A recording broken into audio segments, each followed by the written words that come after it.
vamos iniciar a aula da terceira unidade, que falaremos sobre mobilização do idoso. Todas as partes do corpo são destinadas a uma função específica.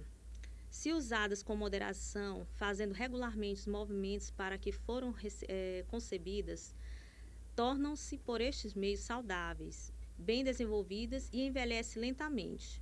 Mas se ficarem imóveis e ociosos, tornam-se-ão propícias à doença, crescerão de forma deficiente e envelhecerão de forma precoce. Então, aqui, no envelhecimento, a capacidade de se adaptar às mudanças diminui devido à perda gradativa das funções orgânicas, além da transformação psicossociais que o indivíduo sofre no decorrer do tempo.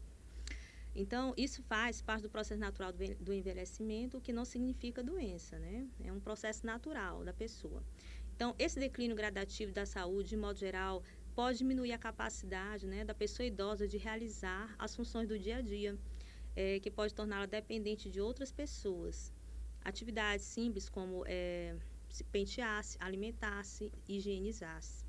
No entanto, quando ocorre o envelhecimento associado a doenças e aos maus hábitos de saúde, tais como sedentarismo, alimentação inadequada, dentre outros, o declínio da saúde é mais acentuado e, dependendo da evolução da doença, a pessoa idosa poderá tornar-se acamada, ou seja, imobilizada.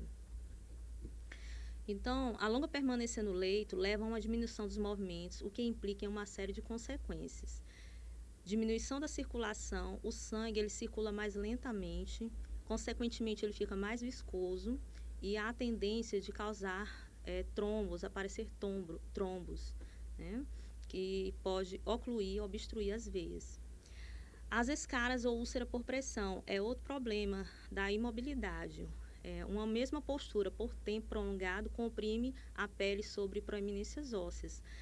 Tal pressão diminui a circulação, né, nesse local de pressão do sangue, pode evoluir para necrose, né, na região, e aí as consequências podem piorar se ela continuar ainda nessa mesma imobilidade.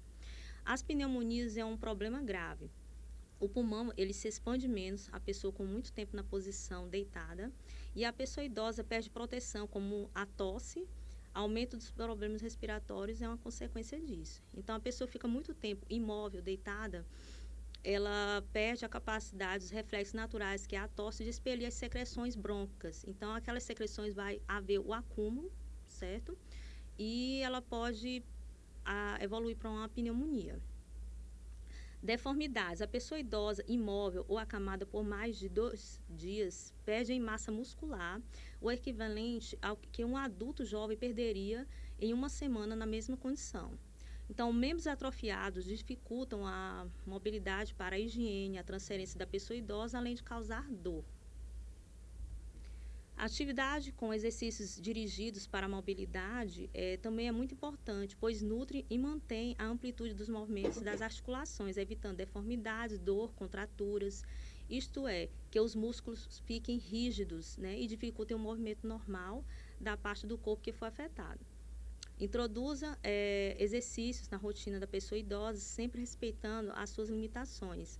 O ritmo dela também é importante respeitar, né, não forçar, e mantendo intervalos de tempo durante, né, essas atividades. Não forçar e manter a atividade num ritmo contínuo prolongado.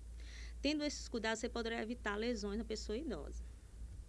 Então, aqui, imobilidade ou ato ou efeito resultante da supressão de todos os movimentos, né, de uma ou mais das articulações em decorrência da diminuição das funções motoras, impedindo a mudança de posição ou translocação do corpo.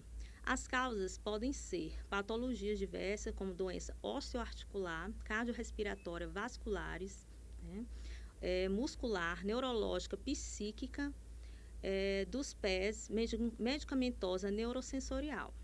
É necessário conhecê-las para um tratamento de base e prevenção das suas complicações. Então, conhecendo as causas, né, intervindo diretamente nelas, é importante, né, para prevenir as complicações e, consequentemente, a morte em decorrência dessa imobilidade. O resultado de todos esses problemas seria, em última instância, o equilíbrio precário, né, da pessoa, as quedas, limitação da marcha, o ato de caminhar, deambular, perda da independência, imobilidade no leito e, finalmente, suas complicações, que é a síndrome da imobilidade, que é o complexo de sinais e sintomas resultantes da supressão de todos os movimentos, né, das articulações. Por conseguinte, prejudica a mudança postural, compreendendo a independência, né, que compromete a independência da pessoa idosa, leva à incapacidade, à fragilidade e à morte. Então, é importante analisar cada consequência, né, que acontece nos sistemas orgânicos separados para entender, né, e prevenir essas complicações. Então, a inatividade resultante da inatividade crônica, é a pessoa acamada por muito tempo, ou motivada por uma intercorrência que obriga o repouso, no caso, pessoas com fraturas de colo de fêmur, que requer uma imobilidade prolongada no leito. Então, vai condicionar uma inevitável redução da atividade muscular, que, por sua vez, leva a alterações de funcionamento, né, de todos os órgãos do corpo. Então, a imobilidade ela não afeta só a parte osteoarticular, de locomoção, e sim vários órgãos, que vamos ver mais adiante. Os indivíduos mais suscetíveis a desenvolver os efeitos adversos da imobilidade são aqueles que apresentam doenças crônicas, portadores de algum tipo de deficiência e os idosos. Então, para além das alterações próprias, né, do envelhecimento, há 2 fatores que contribuem de forma significativa para essa maior suscetibilidade. Então, as múltiplas patologias frequentemente encontradas nesta faixa etária dos idosos, como a osteoporose, doenças cardíacas, doenças neurológicas, como derrame, ou seja, o AVC, e a falta de apoio social e familiar, né, que contribui com o isolamento e inatividade dos processos. Então, a família, quando ela não é educada ou orientada para os cuidados e a importância dessas complicações, ela contribui ainda mais para um efeito ruim na saúde dessa pessoa. A prática regular de exercícios tem sido enfatizada como estratégia para um envelhecimento sadio. Então, os efeitos da imobilidade, né, são progressivos e devastadores, podendo refletir-se ao nível funcional, psicológico e social. As pessoas idosas constituem um grupo mais vulnerável às suas complicações. A inatividade torna patológico, né, o processo de envelhecer. Né?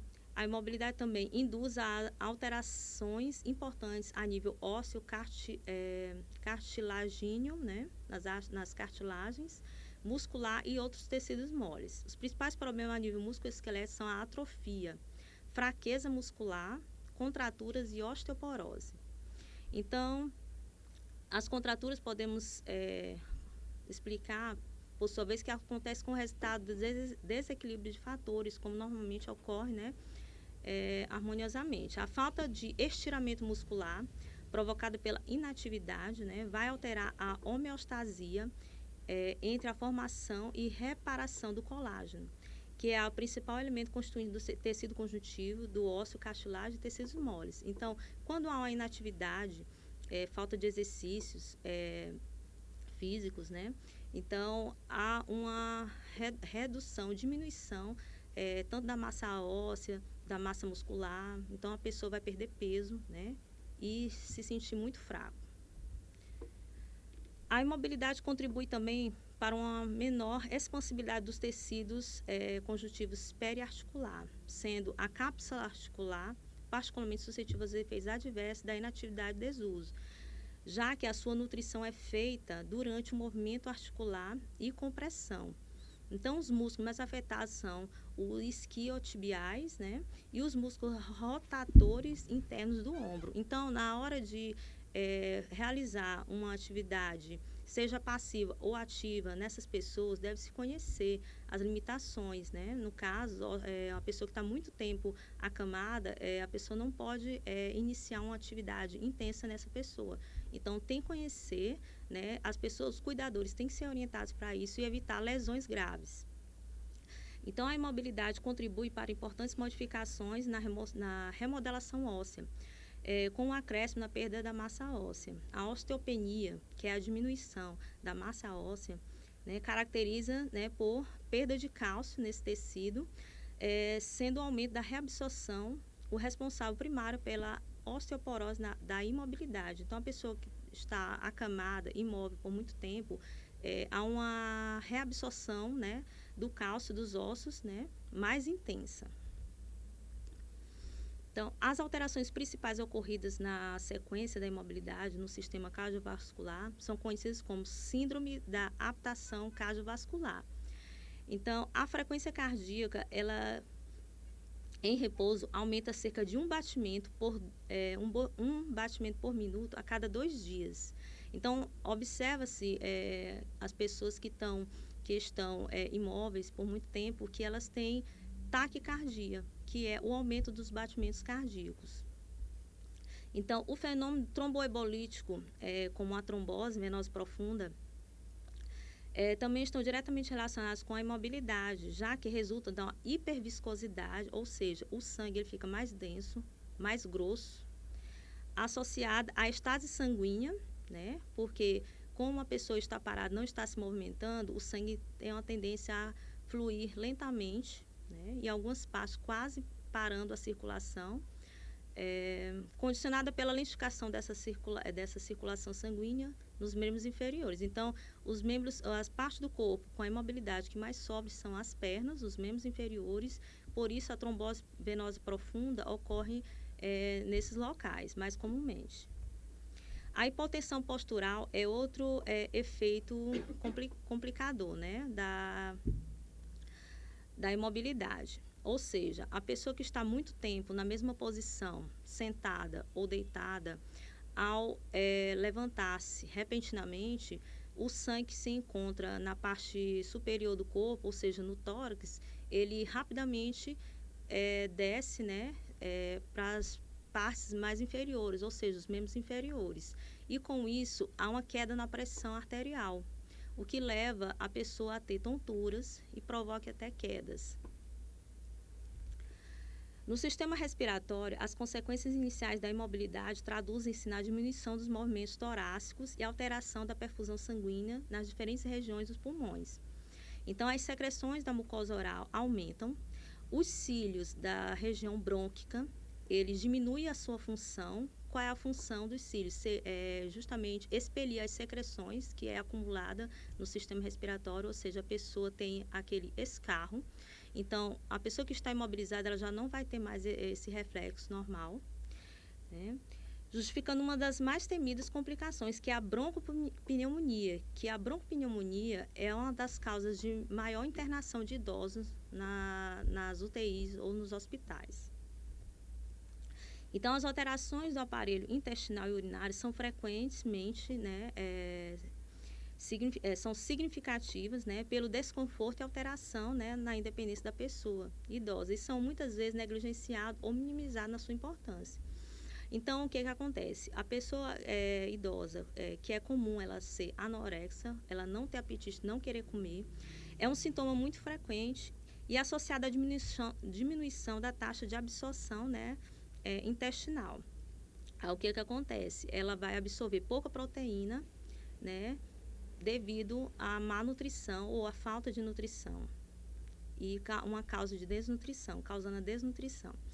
Acontece também a diminuição do peristaltismo, né, que é o movimento das alças intestinais, e da função de secreção do trato gastrointestinal, que contribui para a constipação ou obstipação, quase sempre presente na pessoa idosa, e levando talvez a uma obstrução intestinal. Nas pessoas acamadas também, há que se referenciar ainda a qualidade, a dificuldade em iniciar a micção ou esvaziamento incompleto, né, da bexiga, devido à posição de decúbito, né, e também pela ausência da pressão intraabdominal. Então, a pessoa que está muito tempo acamada, deitada, não há uma força, né, da gravidade na região, né, da bexiga, dificulta isso, esvaziar completamente, né, a bexiga, resultando em infecção urinária.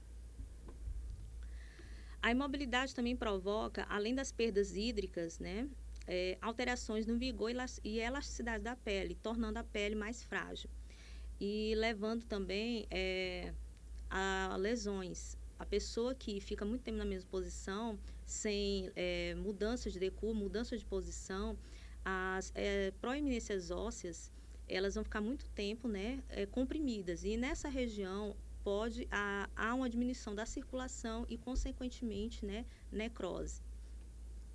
Certo? Outra coisa também que pode acontecer com a imobilidade é a questão da eliminação urinária. A pessoa que não é higienizada com frequência e movimentada com frequência, a dermatite amoniacal, né, que é em decorrência da urina em contato com a pele, também pode causar lesões, abrir feridas no paciente, na pele do paciente. Essas complicações provocam grande sofrimento à pessoa, ao cuidador, e são responsáveis por grandes gastos econômicos a nível de tratamento e pode ser, no entanto, minimizadas. Então, o cuidado simples de estar movimentando, mobilizando a pessoa, mudando a posição, sentada, acamada, deitada para sentada, realizando a posição de decúbito, lateral, dorsal, isso evita muito essas lesões, essas feridas e os gastos com ela, que são diversos curativos, dependendo da gravidade, causar grandes infecções, né? E com isso, em consequência, até a morte.